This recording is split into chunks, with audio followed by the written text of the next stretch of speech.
Siang itu Ryu terlihat sedang meminta izin pada istrinya untuk pergi berlatih seni bela diri pada seorang guru kesohor di negara Chili. Ryu juga berjanji setelah ia dapat menguasai seni bela dirinya, ia akan secepatnya kembali pulang.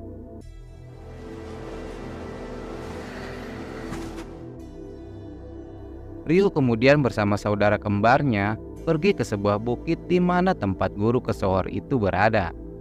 Sesampainya di sana, Ryu bersama saudara kembarnya akhirnya bertemu dengan sang guru. Setelah Ryu dan Ken mengatakan maksud dan tujuan kedatangannya, ternyata sang guru hanya menerima satu orang saja untuk dijadikannya sebagai muridnya. Dan yang terpilih oleh sang guru adalah Ryu. Mendengar hal itu, Ken kemudian mengikhlaskan Ryu untuk berlatih, sementara dirinya akan kembali pulang. Hicimos un pacto. Di sini Ryu sempat mengatakan kalau Ken jauh lebih berbakat daripada dirinya. Akan tetapi, sang guru tidak melihat dari sisi kemampuannya, namun ia melihat dari sisi semangat dan kerendahan hatinya. Sang guru juga mengatakan kalau Ken memiliki sifat iri serta hatinya yang busuk. Entonces vas a partir en la cocina. Kemudian adegan memperlihatkan Ryu yang sedang dilatih keras oleh sang guru. Hingga tak terasa, setahun telah berlalu.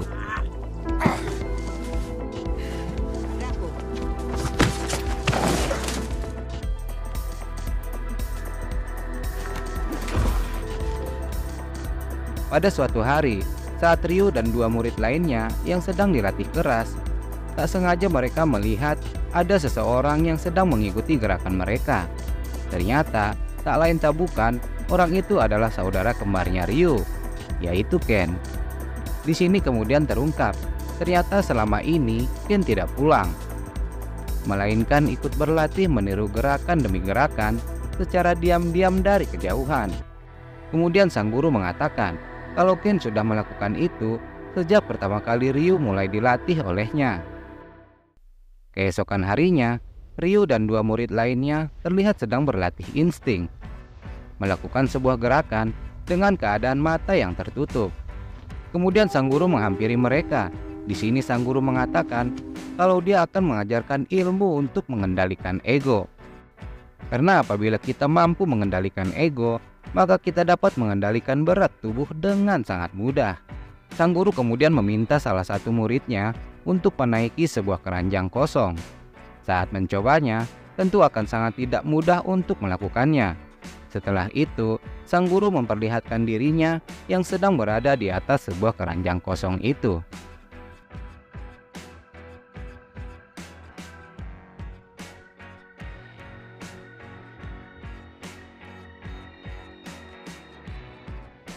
Kemudian sang guru mengatakan, jangan pernah sekali-kali meremehkan atau merendahkan tubuh kita, karena dia akan merespon hal yang sama pada kita. Oleh karena itu, harus percaya dengan kemampuan diri kita. Lo hace a uno pesado, torpe.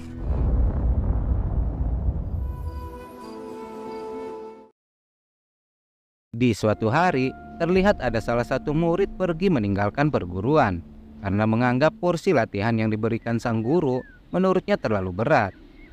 Artinya, yang tersisa sekarang hanyalah tinggal dua murid saja. Kemudian sang guru mengatakan, saat ini adalah musim tanpa kaki, di mana selama 6 bulan ke depan, mereka tak akan menggunakan kedua kakinya saat berlatih maupun dalam melakukan aktivitas kesehariannya. Pagi harinya, terlihat sang guru sedang mengikat kedua kaki muridnya itu. Kemudian mereka kembali berlatih, namun kali ini tidak menggunakan kedua kaki mereka.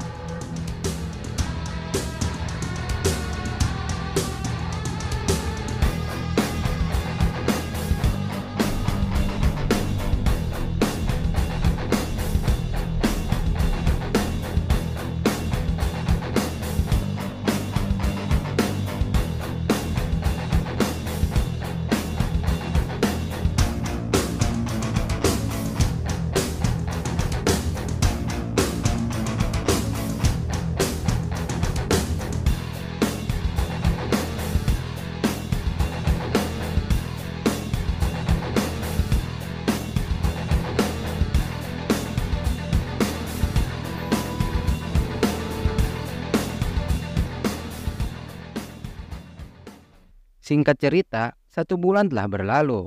Mereka terlihat masih digembleng keras dalam setiap latihannya. Hingga di suatu hari, seorang murid memutuskan untuk pergi karena tidak kuat lagi dengan latihannya.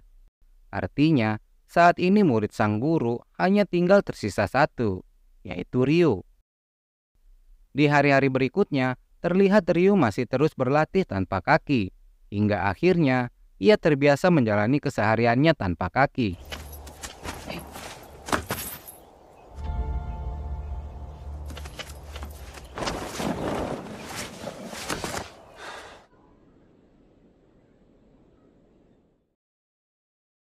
Di suatu malam, terlihat Ryu dengan sang guru sedang makan bersama.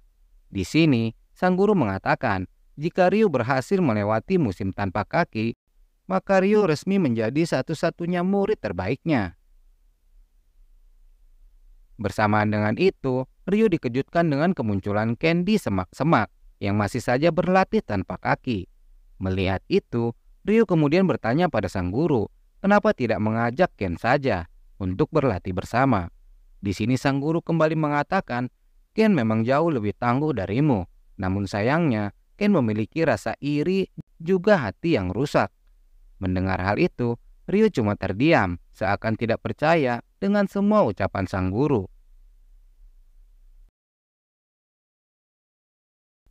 Singkat kata singkat cerita, kini Ryu telah berhasil menjalani musim tanpa kaki.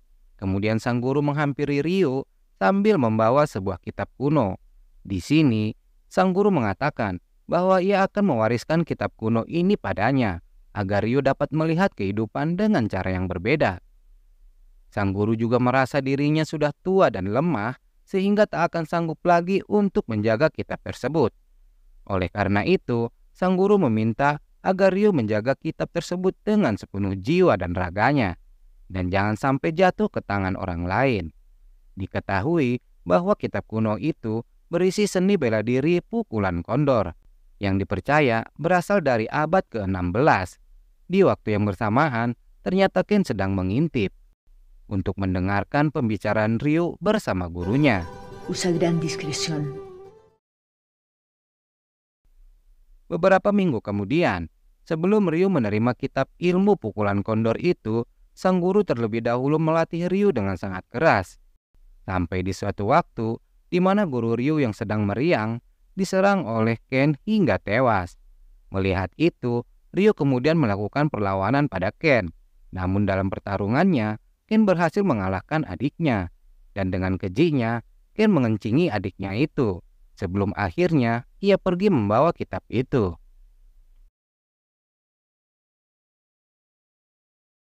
Ini kondisi Ryu dalam keadaan kritis dan dipastikan ia akan bernasib yang sama dengan gurunya jika tidak segera mendapat pertolongan.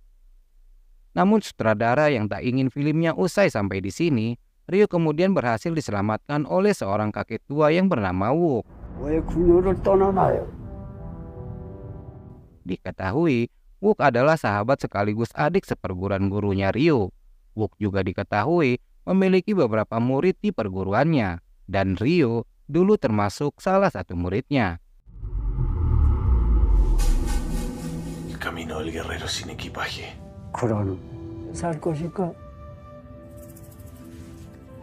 Él no merece el puño del cóndor. Usai beberapa bulan Ryu menjalani pengobatan, akhirnya Ryu kembali pulih dan berencana akan mencari Ken untuk merebut kembali kitab kuno yang sudah dicurinya, serta menuntut balas atas kematian anak dan istrinya, juga gurunya. Dan Ryu pun pergi mengembara untuk mencari Ken. Hace 6 años que no peleo. Hingga di suatu hari, seseorang sebut saja Rijal sedang mencoba menguji kehebatan Ryu dalam bertarung. Terlihat sudah beberapa kali Rijal melakukan serangan. Ternyata Ryu begitu sangat kuat untuk dikalahkan.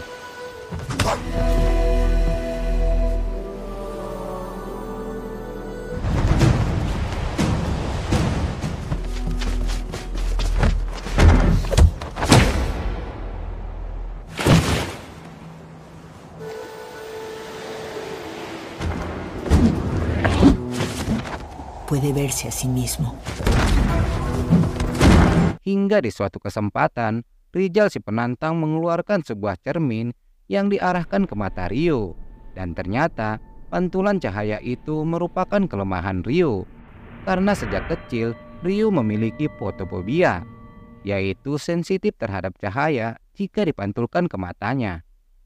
Setelah itu barulah si penantang kembali meluncurkan serangan demi serangan yang cukup mematikan pada Rio.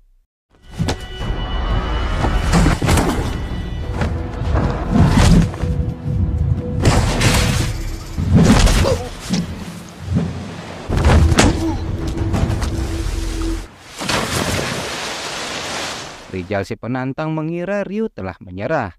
Namun ternyata Rio bangkit dan kembali menyerang dengan mata yang tertutup. Hingga pada akhirnya Rio mampu memenangkan pertarungan itu.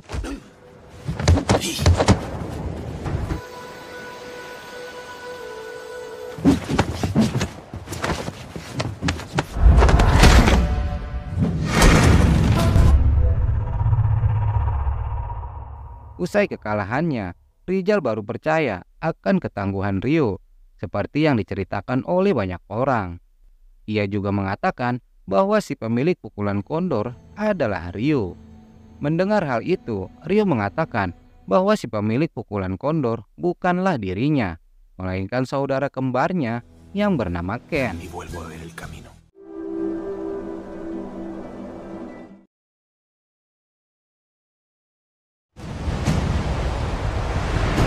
Tim berpindah ke sebuah adegan di mana Rio sedang berlatih keras untuk dapat mengalahkan saudara kembarnya. Diketahui, Rio memiliki dendam pada saudara kembarnya itu. Repetir mil. Obvio.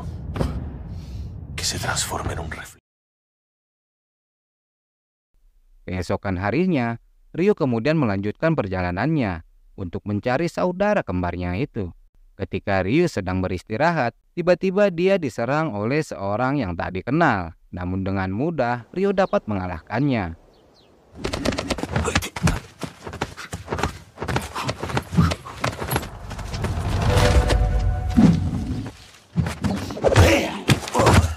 Ketika saat Rio akan melanjutkan perjalanannya, tiba-tiba si pria itu menodongkan pistol ke arahnya dan mengatakan bahwa dia menginginkan sebuah kitab kuno yang diyakininya saat ini ada di tangan Rio. Mendengar hal itu, Rio mengatakan bahwa kitab kuno yang dia cari saat ini berada di tangan Ken, saudara kembarnya. Melihat si pria ini ngeyel, Rio kemudian kasih paham.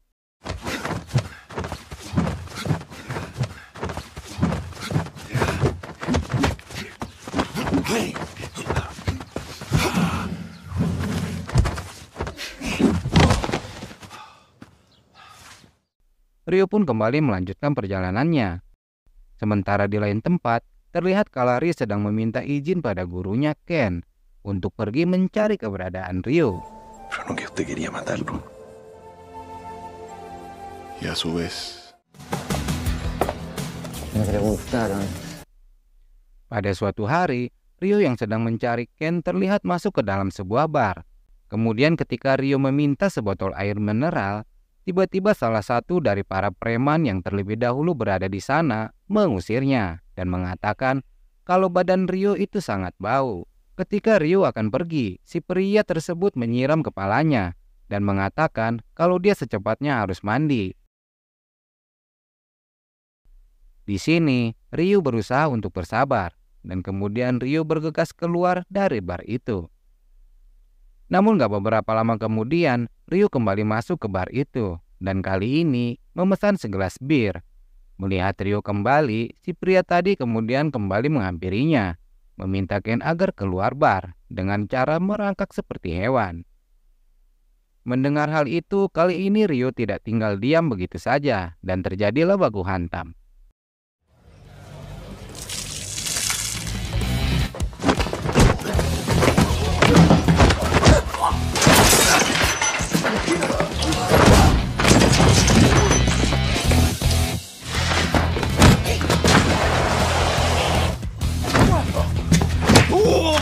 Setelah Rio berhasil menumbangkan para preman itu, tiba-tiba Kalari menyorotkan kaca ke arah Ryu. Ketika Ryu akan melakukan serangan, Kalari mengatakan kalau dia mau berduel dengannya sampai mati pada hari Jumat jam 5 pagi. Mendengar hal itu, saya tidak setuju karena jam segitu saya belum bangun. Ryu kemudian setuju karena dia tahu kalau Kalari ini merupakan muridnya Ken. Keesokan paginya, Kalari pergi menemui gurunya. Dia mengatakan bahwa ia dan Ryu akan bertarung sampai mati pada hari Jumat pukul 5 pagi. Di sini Kalari kembali bertanya pada gurunya, apakah benar kalau Ryu belum menguasai pukulan kondor? Seperti yang ada dalam kitab kuno tersebut, karena dia khawatir jika Ryu telah menguasainya, maka sudah dipastikan dirinya akan kalah saat melawan Ryu nanti. Kemudian Ken menjelaskan kalau saat dia mengambil kitab kuno itu, kala itu Ryu belum menyelesaikan ilmu pukulan kondornya. Ken kemudian mengatakan, jika Kalari berhasil mengalahkan Ryu, dia berjanji akan menyerahkan kitab kuno tersebut padanya. Mendengar hal itu, Kalari pun semakin bersemangat dan tak sabar lagi untuk mengalahkan Ryu pada pertarungan Jumat nanti. Sore harinya, di lain tempat, terlihat Guru Wook sedang melatih beberapa jurus pada muridnya. Namun tiba-tiba, Kalari datang menghampirinya. Di sini, Kalari mengatakan kalau dia adalah murid Ken dari perguruan kondor, dan dia juga mengatakan kalau dia jugalah yang akan menghabisi Ryu. Kemudian di sini ternyata Kalari pun menantang Guru Wook untuk berduel sampai mati.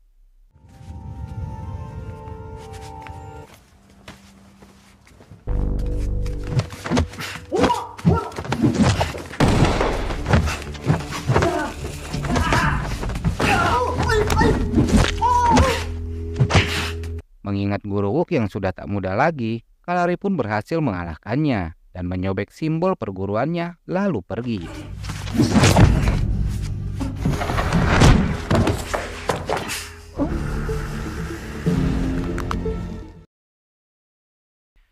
Keesokan harinya, Kalari kembali menemui gurunya. Di sini ia mengatakan kalau dia telah berhasil mengalahkan Guru Wook dan sekarang ia akan menghabisi Ryu. Ken lalu mengatakan, masuklah ke dalam pikiran Ryu, maka kau akan dengan mudah mengalahkannya. Kemudian Kalari pun pergi.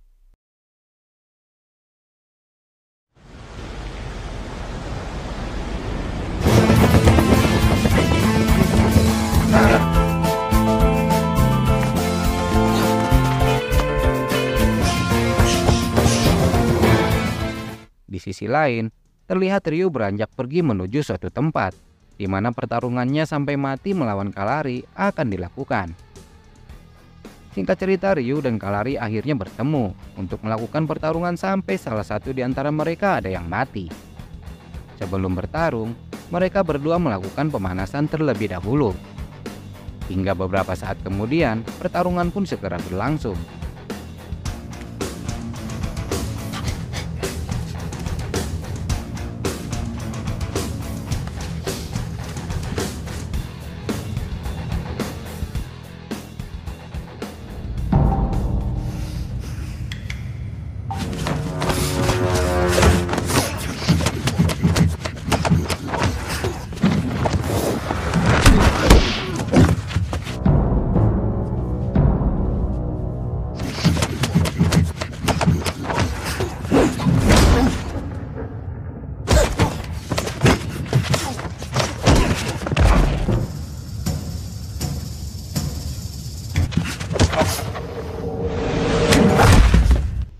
Di awal pertarungan terlihat Ryu berhasil dikuasai oleh Kalari, yang membuat kepalanya tersungkur ke tanah.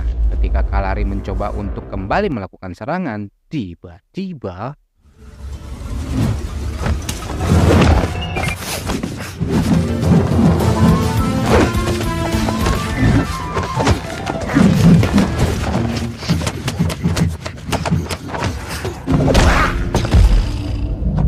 pertarungan kini berhasil dikuasai oleh Ryu. Hingga sekarang Kalari yang tersungkur. Namun ketika Ryu akan kembali melakukan serangan, tiba-tiba Kalari membuka bajunya.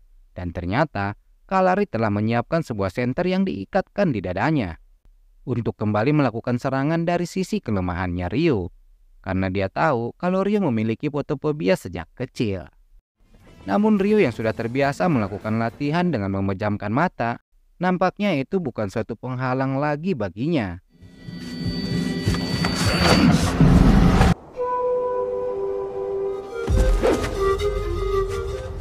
Kalari yang sudah merasa kalau dirinya akan kalah dari Ryo, dia mencoba untuk masuk lalu meracuni pikirannya Ryo dengan mengatakan kalau dia telah membunuh Guru Wook dalam sebuah pertarungan.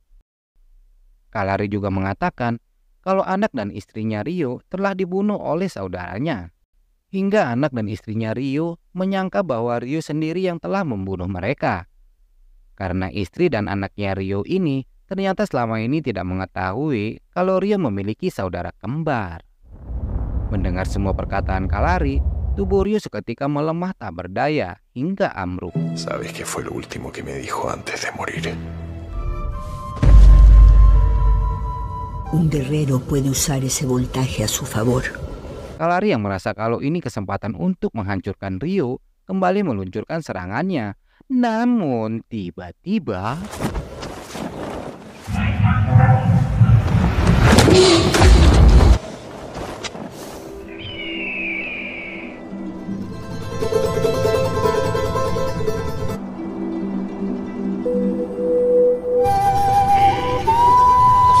pertarungan pun pada akhirnya dimenangkan oleh Ryo.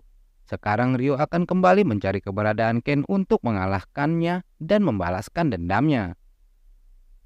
Namun sayangnya, film sudah berakhir. Film yang sangat nanggung-nanggung, tapi pasti ada kelanjutannya. Sampai di sini dulu. Kita kembali berjumpa di season alur cerita film berikutnya. Semoga terhibur. Assalamualaikum warahmatullahi wabarakatuh. Era capaz de elevar el sol divino. Le llevaba... Puede verse a sí mismo.